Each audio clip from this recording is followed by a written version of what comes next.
Então, queridos, o querubim, a gente trabalha na teologia a tipologia, né? São um estudo aí desses símbolos, né, que eles representam.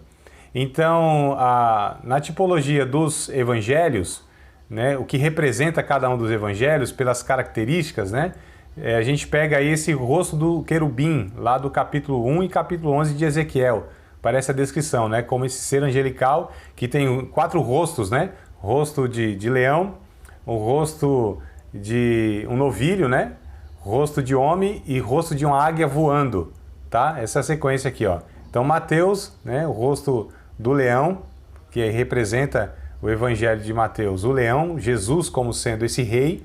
Aí vem o novilho, né? O boi, que era o sacrifício, era o servo, né? Que representa o evangelho de Marcos, que apresenta Jesus como servo sofredor, aquele que se sacrificou, né, pela humanidade. Aí nós temos o rosto do homem, né, que significa a sabedoria, a inteligência, que aí representa o evangelho de Lucas, que Lucas ele pretende apresentar Jesus como o homem perfeito, o homem sem pecado, a sabedoria de Deus, né, para os gregos que davam muito valor à sabedoria, né? Tanto é que a filosofia ela vem aí da Grécia, dessa cultura, né?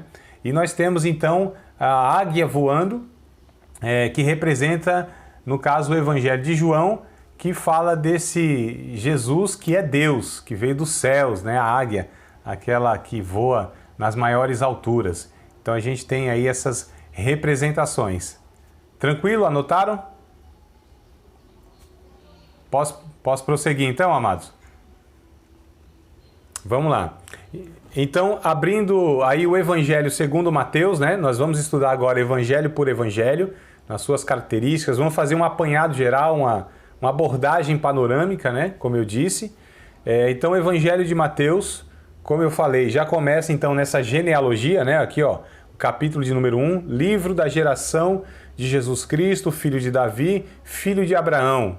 Então, pega aqui essas duas figuras para o judeu que era fundamental. Abraão, como eu disse, né, que é aquele que inicia, né, o povo judeu, né, os hebreus, esse que é o pai da fé. Então anuncia aqui que ele é filho de Abraão, esse Jesus é o Messias. E ele também é filho de Davi, ou seja, ele vem da linhagem de Davi, que também para o judeu era essencial, senão eles nem davam ouvido.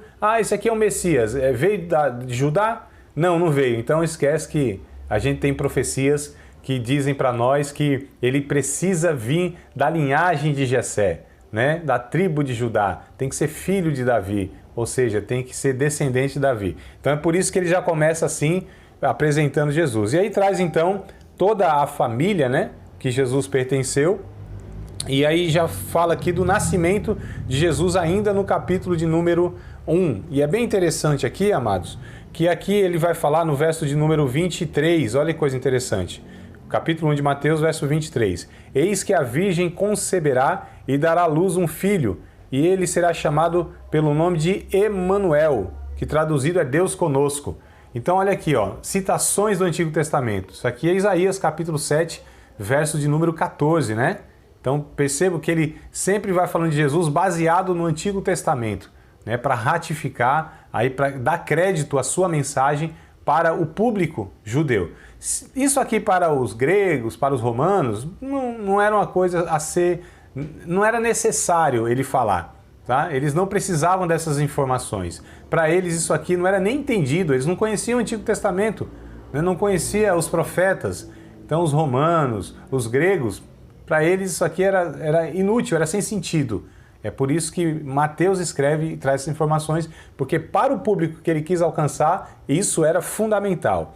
E aí o capítulo 2, então, né, também recheado de cumprimento de profecias do Antigo Testamento. Aqui, por exemplo, a gente tem o próprio Miqueias, né, o cumprimento. A gente tem o Salmo, por exemplo, 72, enfim. E a gente chega no capítulo de número 3, tá? O capítulo, aliás, tem Oséias. No capítulo 2 aqui, irmãos, a gente tem várias citações dos profetas do Antigo Testamento. O capítulo 3 é bem interessante, que vai falar de um homem chamado João Batista, né? Que Malaquias, o último livro aqui, e o último versículo, os últimos versículos, né, do livro de Malaquias, ou seja, o final do Antigo Testamento, vai, aliás, pelo menos na ordem aqui, né? Como eu disse, não é cronológico, né? Se a gente for mesmo pegar o último livro do Antigo Testamento, na organização dos judeus é Crônicas, né? Olha só, é segundo Crônicas, não é Malaquias.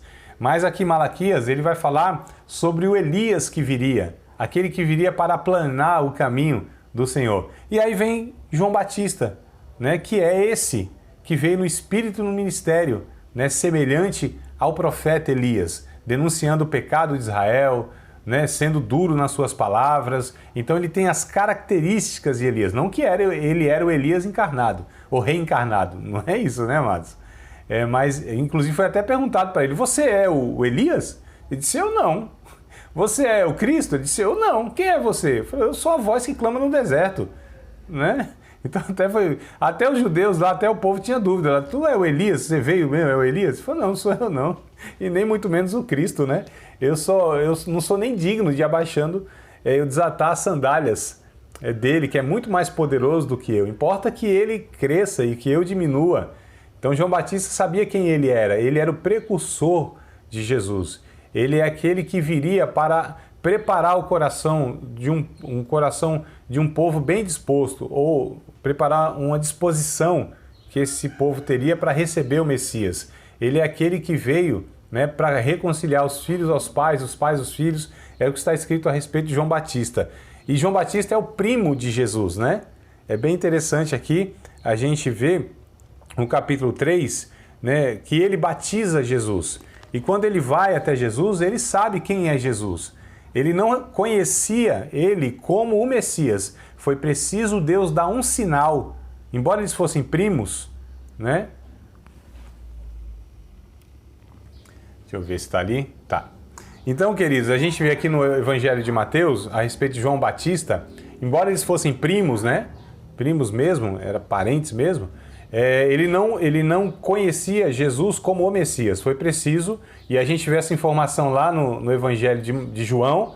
Tá vendo como é importante a gente juntar a informação de todos os evangelhos para que a gente possa estar elaborando, né? Construindo, tá? Toda essa narrativa e essa história? Fundamental, amados, estudarmos os evangelhos. Inclusive, eu vou indicar para vocês aí uma coleção de livros, são 6 livros, que vai comentar, né? Aí a miúde mesmo, o negócio é quase versículo por versículo lá todos os evangelhos.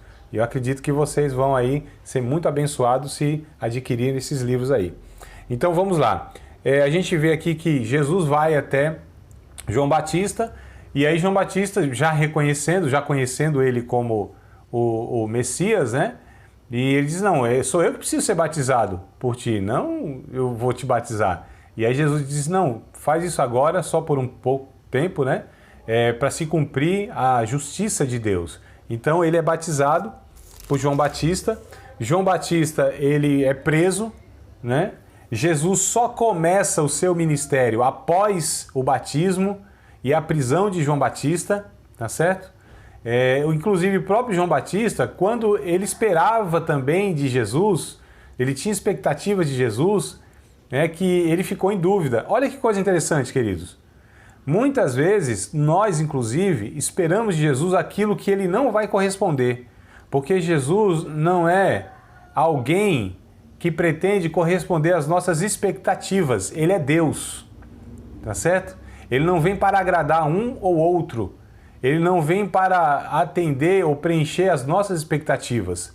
Somos nós que temos que conhecer e entender quem é esse Deus, quem é esse Jesus. Não somos nós que queremos, aliás, nós queremos muitas vezes enquadrar Jesus às nossas expectativas, vontades, gostos e pensamentos. A gente quer moldar o Evangelho segundo as nossas preferências, mas é o contrário. É nós que temos que ser moldados pelo Evangelho. É nós que temos que imitar o Cristo. É nós que temos que seguir o Cristo. É nós que temos que ser transformados segundo a imagem daquele que nos criou. Né? Então hoje, infelizmente, as pessoas querem adequar o Evangelho aos seus gostos, suas preferências. Falam, não, a gente serve a Deus dessa forma assim, porque é assim que eu entendo. Não, preciso saber como que o Evangelho, como que Jesus, ele disse para que nós vivêssemos, né? Porque ele é nosso Senhor. sendo nosso Senhor, nós somos aqueles que obedecemos Ele. E nós não mandamos em Jesus. Jesus faz isso, faz aquilo. É um negócio de doido que a gente vê na cabeça de algumas pessoas aí, né? Então aqui, Jesus começa seu ministério, João Batista tem dúvida, e aí manda perguntar, né? Envia os seus discípulos e diz assim, rapaz, pergunta aí se é esse mesmo aí que é o Messias, ou se a gente vai esperar outro. Né? Porque o que João Batista esperava? Irmãos, a gente precisa lembrar, João Batista foi um camarada duro, né? Pregou mesmo, raça de víboras, vocês estão em pecado, vocês se arrependam, e aquela coisa toda. Então era uma mensagem muito dura mesmo, era um ministério semelhante ao de Elias, denunciando pecado, governantes e tudo mais. Ninguém escapava ali da mensagem dura de João Batista. Então ele esperava que Jesus viesse já para julgar, né, essa nação pecadora e aqueles pecadores líderes, né, os religiosos e os políticos. E Jesus não faz isso. Jesus vem pregando, embora venha pregando de fato o arrependimento, né?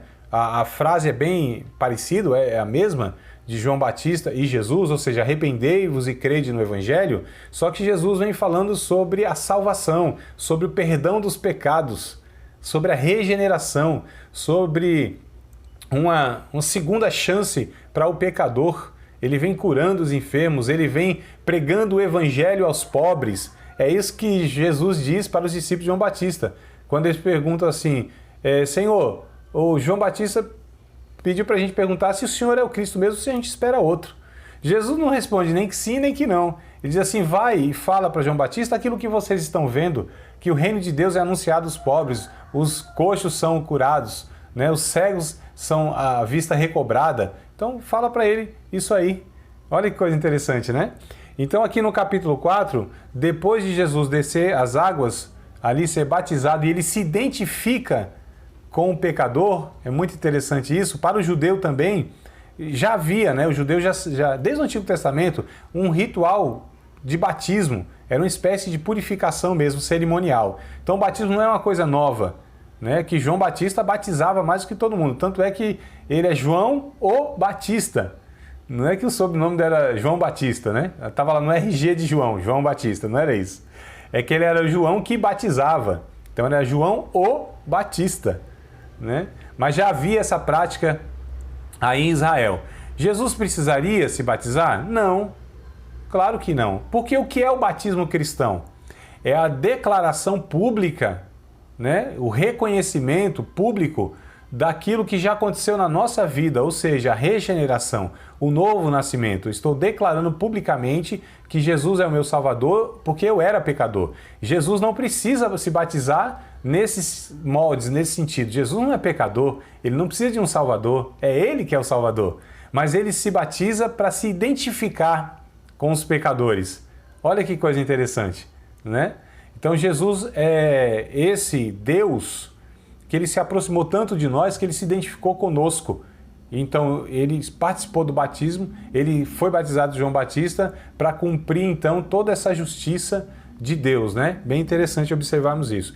E aí ele vai para o deserto, fica lá 40 dias, 40 noites, sendo tentado pelo diabo inclusive.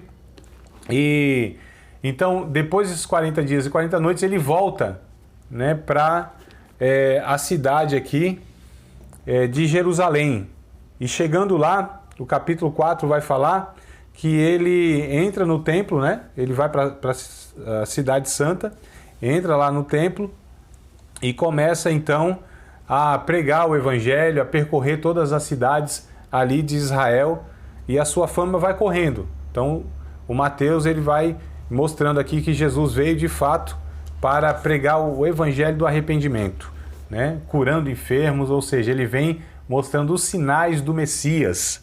E é interessante que vem o capítulo 5, amados. O capítulo 5 a gente chama de o discurso ético de Jesus. Aqui estão os valores do reino.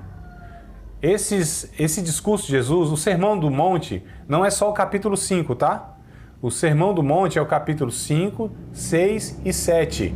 Esses 3 capítulos é um discurso de Jesus, tá? Então Jesus, ele se assenta lá no local, a multidão, né, ou os discípulos, eles se aglomeram ali para ouvir Jesus. Então capítulo 5, 6 e 7 é a fala de Jesus, tá? Então a gente às vezes fala, não, é só o capítulo 5. Não, são os 3 capítulos, é conhecido como Sermão da Montanha. Se a gente ler o capítulo 7 lá e o verso 28, que é o final, que é a conclusão, vai estar escrito assim, ó, o 28 e o 29 do capítulo 7. Começa no capítulo 5, verso 1 e acaba aqui, ó. E aconteceu o quê? Concluindo Jesus este discurso, a multidão se admirou da sua doutrina, porquanto os ensinava como autoridade e não como os escribas. Olha que coisa interessante. Então a gente percebe que o final do discurso é aqui o capítulo 7, verso 29, tá? de Mateus, né? Mas no capítulo 5 ele começa então a falar sobre as bem-aventuranças, as virtudes do reino, as características, né? Os valores do reino de Deus. E aqui ele fala para os seus discípulos, os bem-aventurados. A palavra bem-aventurado quer dizer felizes. Então são felizes aqueles que participam do reino de Deus. E esta felicidade não quer dizer que eles serão livres de dificuldades, perseguições, lutas, angústias ou tristezas. Pelo contrário, eles serão felizes justamente por passarem e viverem tudo isso e encontrarem, apesar de tudo isso, uma satisfação na vida e um preenchimento na sua alma pelo fato de sofrerem e passarem tudo isso por amor a Cristo.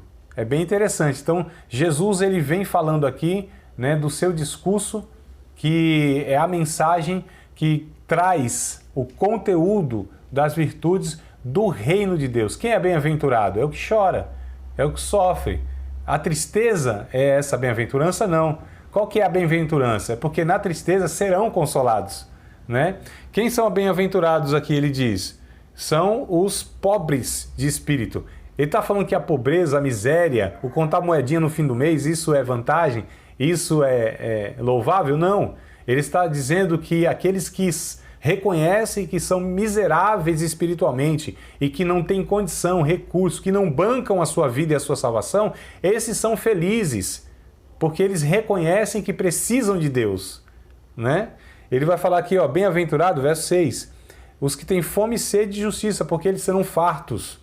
Aqueles que têm a carência, a necessidade de serem satisfeitos por Deus e não por outras coisas, né? Bem-aventurados misericordiosos, porque eles alcançarão a misericórdia, ou seja, aquelas pessoas que se compadecem dos outros e reconhecem as suas misérias.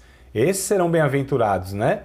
Porque inclusive vê o outro como igual a ele. Olha o ensinamento de Jesus aqui, amados, em Mateus. Jesus está dizendo, olha, se você entende que o outro é igual a você, miserável igual a você, não há espaço para julgamentos, para condenações, né? Não há espaço para isso. E aí você também vai alcançar a misericórdia de Deus, porque, aliás, você também vai exercer misericórdia sobre o outro, porque você foi alcançado pela misericórdia. E o que é a misericórdia? É o não merecimento das ações de Deus sobre a nossa vida. Esse é o ensino de Jesus aqui, né? Misericórdia vem de 2 palavras, miseri e cordis. Coração, cordis, miseri, miserável. Então, apesar do nosso estado miserável, o coração de Deus se inclinou para nós, né?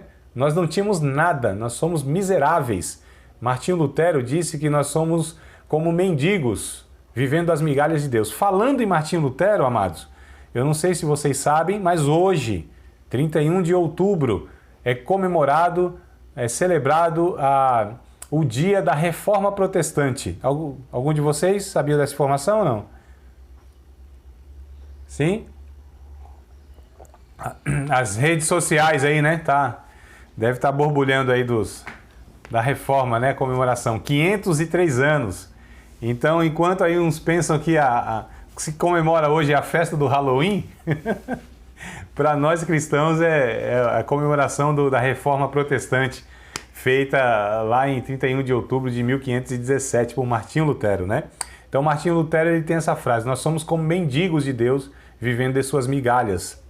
Ou seja, nós somos esses dependentes de Deus, fomos alcançados pela sua misericórdia. A mensagem de Jesus é a mensagem baseada na graça de Deus. A graça de Deus é o favor imerecido, é aquilo que nós não merecíamos, não fizemos absolutamente nada. Nós não podemos contribuir com nada com aquilo que Jesus já fez na cruz do Calvário, seu sacrifício único e suficiente, feita uma só vez e que foi suficiente para nos resgatar. Eu não posso fazer absolutamente nada para contribuir com isso, tá certo? Eu era um miserável, né? Eu que fui alcançado por Deus, eu não fui atrás de Deus, eu não amei a Deus, Ele me amou primeiro, Ele veio ao meu encontro, Ele se fez carne, Ele habitou aqui entre nós, Ele se fez como um de nós, Ele se comunicou conosco. Isso desde o começo, lá onde o Adão peca, é Deus que vai atrás, lá o Adão está no meio da moita, lá atrás da moita, sei lá onde. E aí Deus fala, seu Adão, está onde, hein? Então quem foi atrás de quem? Né? Não foi o Adão que estava lá esperando Deus vindo na viração do dia. Senhor, eu estou aqui para explicar algumas coisas para o Senhor que eu fiz aí. Nada, ele fugiu de Deus. E Deus foi atrás dele. Adão, onde estás? Não é que Deus não sabia, né? Deus é onisciente, Ele sabe todas as coisas. Ele só estava mostrando para o homem, você se perdeu. Você fugiu de mim. Você foi para longe, eu estou indo atrás de você. Então ali começa o resgate de Deus na história, né? Indo atrás do homem, se comunicando com o homem, enviando profetas, se revelando ao homem de muitas maneiras. Inclusive Hebreus, capítulo 1 e verso 1 vai dizer isso, né? Havendo Deus antigamente falado de muitas maneiras aos pais pelos profetas, nesses últimos dias tem nos falado pelo Filho.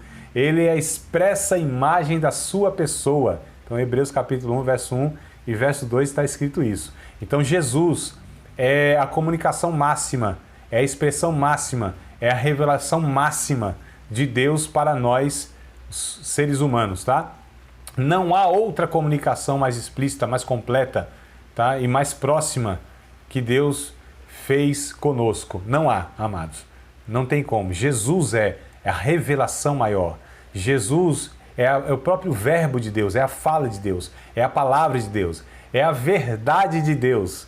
Então a verdade de Deus, antes que seja um conjunto de livros que nós chamamos de Bíblia, a verdade de Deus reside-se em uma pessoa, né? João capítulo 14, verso 6, Jesus disse, eu sou o caminho, a verdade e a vida. Então é uma pessoa.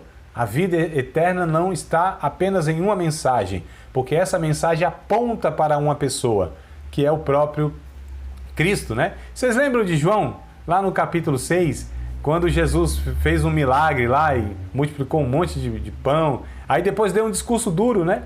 Porque o povo estava seguindo Jesus por causa do pão, né? Como muitos fazem hoje. Só servem a Deus porque Deus pode resolver os seus problemas. O dia que Deus assim parece que não vai resolver os problemas, eles desviam, desanimam, deixam de ser fiéis a Deus, porque Deus permitiu tal e tal coisa, porque Deus não está respondendo oração, porque Deus não está fazendo isso, atendendo às suas expectativas, eles abandonam Jesus, né? Porque estavam seguindo Jesus possivelmente somente pelos benefícios. E aí quando Jesus deu aquele discurso duro, a multidão lá, me parece que foram 5, 7 mil, foram embora, só ficou 12. E aí Jesus olha para os 12 e fala assim, e vocês aí, se vocês quiserem ir também pode ir. Jesus não queria ninguém seguindo ele, né, por motivações erradas, por interesses.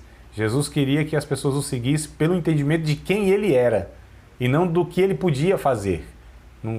Não é com essas motivações. O interesse de Jesus não são igrejas cheias, e sim de pessoas que entenderam quem ele é. Né? Jesus não está preocupado com os números, amados. Jesus está preocupado com o entendimento das pessoas a respeito dele. Tanto é que em Mateus aqui ele vai perguntar, no capítulo 16, né, para os discípulos, o que o povo está dizendo aí que eu sou? Fala, João Batista, Elias, Jeremias, um dos profetas. Mas vocês? Quem vocês dizem que eu sou? Aí Pedro diz, tu és o Cristo, o Filho de Deus vivo. Ele disse, bem-aventurado é você, Simão Bajonas. Não foi a carne nem o sangue que te revelou, mas meu Pai que está no céu. Sobre esta declaração, né? Sobre esta, tu és Pedro. Mas sobre esta pedra, ou seja, sobre essa declaração, sobre esse entendimento, eu vou edificar a minha igreja. Né? Ou seja, no entendimento, na declaração, que ele, Jesus, é Deus, é o Filho de Deus. E João capítulo 17 vai falar isso, verso 1 e 2, se não me falha a memória. Esta é a vida eterna. Olha só, que creiam em ti só como único e Deus verdadeiro e a Jesus Cristo a quem enviaste. Mas no capítulo 6, Jesus fala, se vocês quiserem ir, vocês também podem ir. O que Pedro responde, amados? Vocês lembram?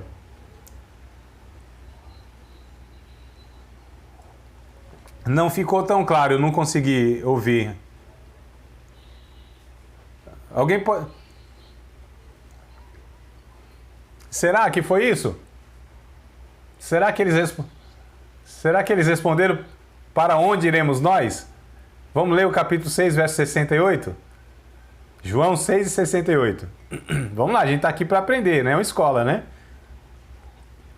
Vocês têm razão, vocês estão certos quando vocês erram. Olha só, vocês estão certos quando vocês erram. Porque a gente está nesse propósito mesmo, de corrigir, né, alguns equívocos e de a gente chegar aí mais próximo do que é correto, né? Então o Evangelho de João capítulo 6, verso 68, não está escrito para onde iremos nós, e sim para quem iremos nós. Faz a diferença, amados, tá? Faz a diferença, né? O Pedro aí, os discípulos, não está se referindo a um lugar. Não é um lugar, não é para onde iremos nós. O lugar tanto faz.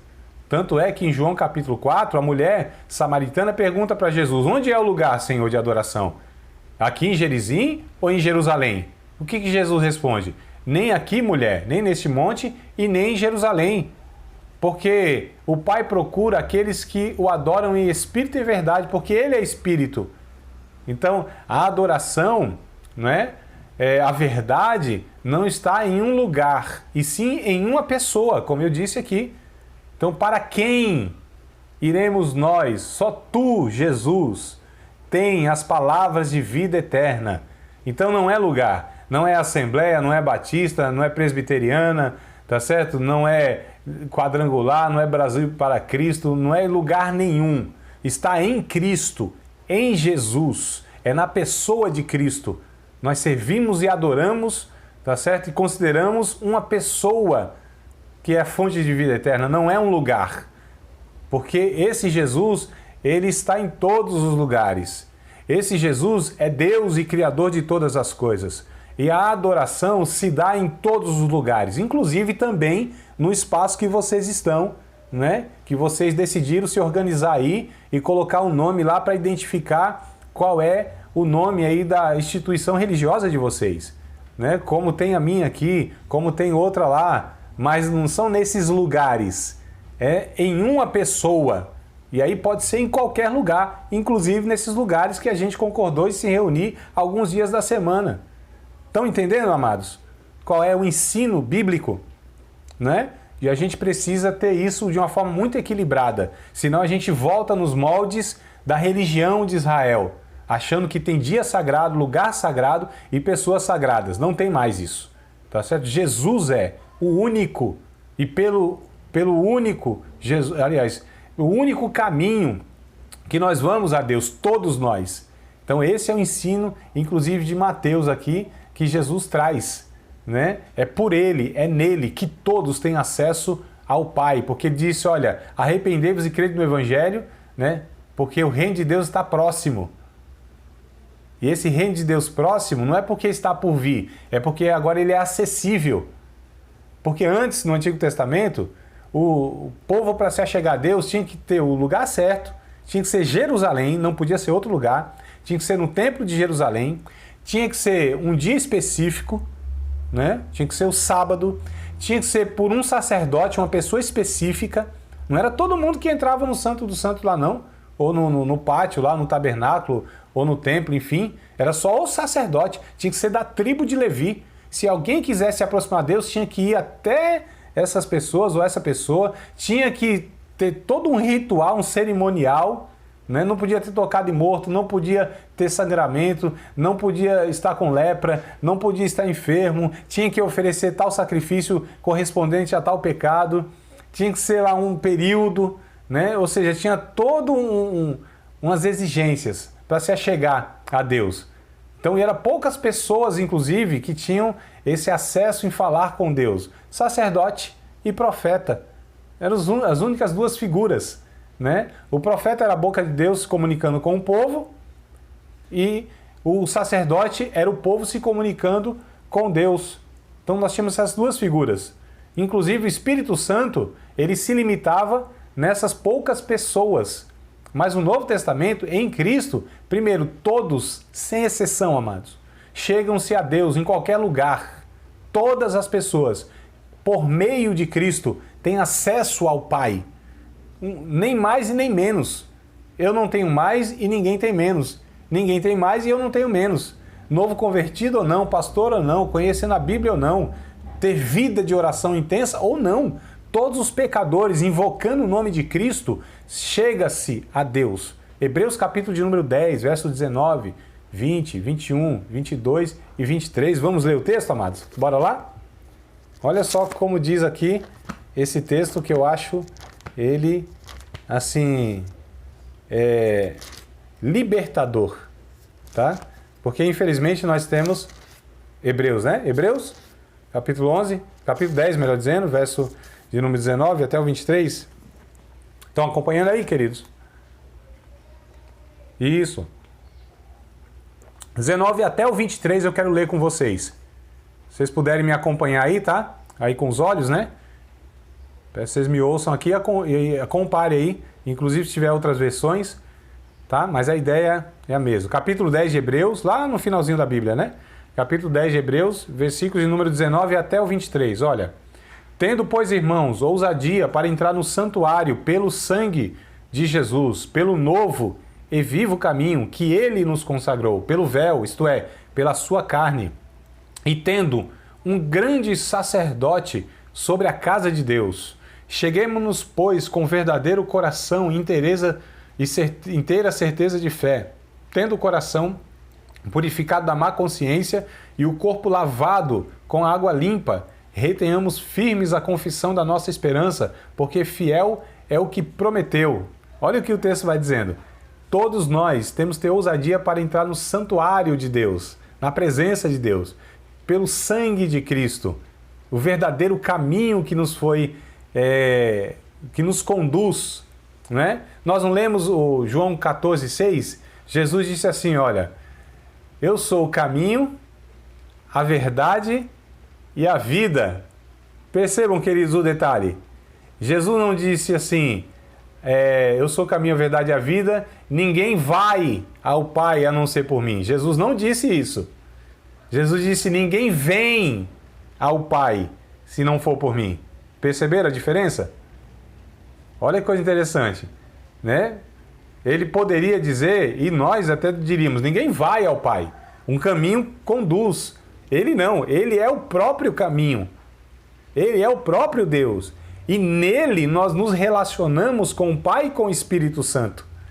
Ninguém vem ao Pai a não ser por mim, né? Se ele tivesse dito ninguém vai ao Pai, ele só seria um caminho. Ele não é apenas o caminho como ligando uma ponte a outra apenas. É nele que nós nos relacionamos. É nele. É o Emanuel que nós lemos aqui em Mateus, é o Deus conosco, né? É nele que está a comunhão com a Trindade. Então o ser humano se relaciona com a Trindade por meio de Cristo, por causa de Cristo. Isso viabilizado pelo Espírito Santo. Olha que coisa interessante. E ele é o sacerdote, ele é o único sacerdote que por meio dele, todos, sem exceção, chegam ao Pai. Ainda no livro de Hebreus, no capítulo de número 4, verso 14, 15, 16, tem um texto muito interessante também. Vamos ler lá? Hebreus, capítulo de número 4, verso de número 14, 15 e principalmente o 16. Olha o que diz. Visto que temos um grande sumo sacerdote, Jesus, Filho de Deus, que penetrou nos céus, retenhamos firmemente a nossa confissão, porque não temos um sumo sacerdote que não possa compadecer-se das nossas fraquezas, porém, um que, como nós, em tudo foi tentado, mas sem pecado. Cheguemos, pois, com confiança ao trono da graça, para que possamos alcançar misericórdia e achar graça, a fim de sermos ajudados em tempo oportuno. Olha o que a Bíblia vai dizer a respeito, então, de Jesus, né? Todos nós, amados. Então isso é bem interessante a gente frisar, porque esse é o ensinamento de Cristo.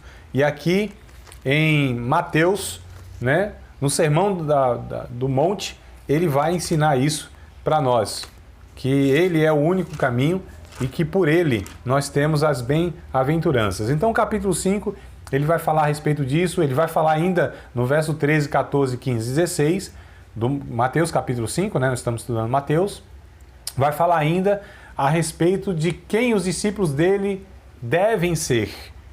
Sal da terra e luz do mundo. Pessoas que influenciam este mundo caído, corrupto, em trevas, né? Então são as duas figuras que ele usa no capítulo 5, verso 13 até o 16. É bem interessante isso. Ele vai dizer que os discípulos dele, nesse ensinamento, devem ser as pessoas que dão vida, dão preservação, né? Impedem o avanço do mal e da corrupção neste mundo, que é a figura do sal. Somos sal da terra, damos gosto à vida das pessoas, né? Preservamos este mundo da corrupção que domine. E nós somos luz, que nós iluminamos as trevas da maldade humana. Então, a igreja como sal e luz da terra é aqueles que refreiam o avanço do mal. É o que Jesus ele está ensinando aqui no capítulo de número 5, verso 13 em diante, né? É claro que não dá para eu abordar cada ponto aqui e tudo mais, só aí esse apanhado geral mesmo. O capítulo de número 6 é onde tem a famosa oração, né, do Pai Nosso. Lembram, amados? Vocês lembram? Deve lembrar, não é possível, né? Até quem não é crente sabe dessa oração, né? Jesus não ensinou uma oração para nós.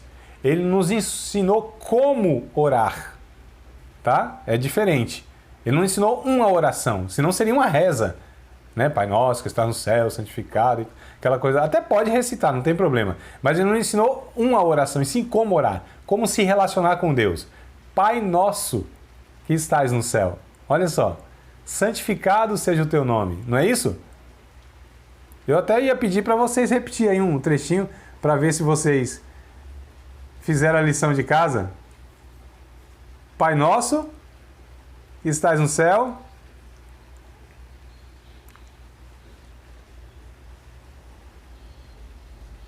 Calma aí, amados, só um momentinho. Venha a nós o teu reino? É isso que eu vi? Venha o teu reino, então não tem a nós não. Tá, mas já ouviram pessoa orando assim? Venha a nós o teu reino? Não? Já. Vocês percebam, amados, quando a gente vai estudando a palavra, a gente vai percebendo que tem algumas ideias, algumas falas equivocadas que a Bíblia não fala. Vejam a importância de nós estudarmos com calma, com cautela, lendo com atenção os textos bíblicos, nos reunindo assim como nós estamos, né? Para ler a Bíblia com muita reflexão, com muita calma. Não é isso que o Salmo 1 diz? Que é feliz, é bem-aventurado, o varão que não anda segundo o conselho dos ímpios, não se detém no caminho dos pecadores, não se assenta à roda dos escarnecedores, antes tem o seu prazer na lei do Senhor e nela medita, reflete, né? De dia e de noite. Olha que coisa interessante. Então, quando a gente vai lendo com calma, lendo e prestando atenção na leitura, a gente vai percebendo que muitas coisas que nós ouvimos e que nós falamos, porque nós ouvimos, elas não estão de acordo com a Bíblia. Como eu disse no começo da nossa aula aqui, Deus não tem compromisso com aquilo que nós falamos. Deus, ele tem compromisso com aquilo que ele disse. E tem muita coisa sendo falada que Deus não disse. E Deus não se responsabiliza pelo que eu falo, e sim pelo que ele disse. Então, entre a minha fala e o dizer de Deus, tem uma diferença, não tem? Percebam a importância, então, de nós termos a clareza do que Deus disse, para nós falarmos o que Deus disse, não é? Então é interessante aqui, isso faz diferença? Claro que faz. Não é à toa que a Bíblia traz algumas expressões, né? Alguns termos e algumas falas. Elas fazem diferença, claro que fazem, porque trazem verdades, ideias, né? Que são expressas pelas palavras. Se a gente troca, acrescenta ou tira a palavra do texto, a gente está então modificando a revelação de Deus, modificando a fala de Deus. E é o que a gente vê muitas vezes, são pessoas falando, declarando aquilo que Deus nunca disse. E aí a gente não pode esperar de Deus que Ele faça, que Ele realize aquilo que Ele não disse. Ele vela sobre a sua palavra, não sobre aquilo que eu digo da sua palavra. Né? Daí a importância de nós reservarmos aqui pelo menos um tempo para a gente, irmãos, Será que isso aqui que a gente ouviu, isso aqui que a gente concluiu, será que de fato é isso que a Bíblia fala? Então vamos na Bíblia, vamos ler novamente, vamos ouvir uns aos outros, né? Que eu posso de repente aqui também falar algo e aí vocês podem discordar. Eu não estou aqui como sendo aquele que quer impor uma verdade ou achar que eu sou o único que sabe ou que sei mais. A gente está aqui como irmãos, como família de Deus, né? Eu não estou aqui como um professor de cima para baixo. Eu estou aqui como um condiscípulo de vocês, como um irmão de vocês, que estou propondo uma reflexão e que estou propondo aqui um tema, mas vocês têm a mesma autoridade e a mesma liberdade, tá certo? De falar também, calma aí André, calma aí professor, ó, eu aprendi assim, eu entendo isso aqui, então vamos ver direito aí. Aí a gente vai para a Bíblia e a gente tenta ouvir um ao outro para ver se a gente escuta o Espírito Santo, não é? Então, essa é a ideia, amados, de estudarmos a Bíblia juntos, tá? É que a gente tenha a humildade de entender que o Espírito Santo fala por meio de todos. E eu não sou o top. Eu não sou o cara que sei. Eu sou alguém que está tentando estimular vocês a estudarmos juntos a palavra de Deus, tá bom? Então eu queria que vocês me vissem assim e eu queria que o nosso ambiente fosse esse ambiente democrático, onde todo mundo tem a liberdade de falar, de discordar, inclusive, claro, respeitosamente, né? É o que Jesus nos ensinou. Ao servo do Senhor não convém contender, antes ser manso, apto para ensinar, tá bom? Então eu quero criar esse ambiente que é o ambiente que a gente tem em todas as outras turmas. Um ambiente de liberdade, onde todo mundo tem voz, onde todo mundo tem vez, inclusive deve ser o ambiente das nossas igrejas, tá bom? Tudo bem, amados? Tranquilos? É por isso que eu quero que vocês participem, falem. Aí porque ficar ouvindo um cabra sábado de manhã, 1h30, só por Deus, hein? Vamos lá. Então o capítulo 6, né, ele vai nos falar aí dessa oração famosa de Jesus, vai nos dar também a partir do verso 19. Aliás, irmão, aqui tem muito ensino, muito ensino. Esses ensinos aqui, eles são para a nossa vida cristã. Se nós só seguíssemos, falando só como se fosse pouca coisa, né? Não é. Mas eu digo assim, esse conteúdo aqui do Sermão do Monte, se nós aplicássemos na nossa vida, amados, a nossa vida seria transformada de uma maneira radical. Aliás, vocês querem saber mais ainda? Somente o capítulo 7 e o verso 12 faz parte do sermão. Só esse versículo, só esse ensinamento, se nós aplicássemos na nossa vida, olha só, já seria o suficiente para mudar a nossa vida e a humanidade. Capítulo 7, verso 12. Imagina só, né? Aquilo que quereis que os homens vos façam, façai-lhes vós também. Imagina pegar esse ensino de Jesus, só esse. Aqui tem um monte. Só esse, amados. Aplica isso ao casamento. Aplica isso lá onde você trabalha. Aplica isso lá com seus parentes e seus vizinhos. Aplica isso com seus filhos, seus pais. Aplica isso na igreja onde você congrega. Imagina só. Ia ou não ia ter uma mudança assim, assustadora e transformadora? Imagina. Percebam, queridos, como o ensino de Jesus, como os evangelhos, eles são uma mensagem poderosa para transformar o ser humano. Eu peguei aqui um versículo, um ensino. O capítulo 5, 6 e 7 tem diversos ensinos. Perdoar aqueles que nos ofendem, orar por aquele que nos maltrata e nos persegue, fazer bem àqueles que nos fazem mal, ir para além daquilo que nós somos exigidos. Quando Jesus disse assim, se pedir para você andar 1 milha, vai 2 milhas. Se pedir para você a capa, dá também a túnica. Ou seja, ir para além daquilo que nós somos exigidos como discípulos.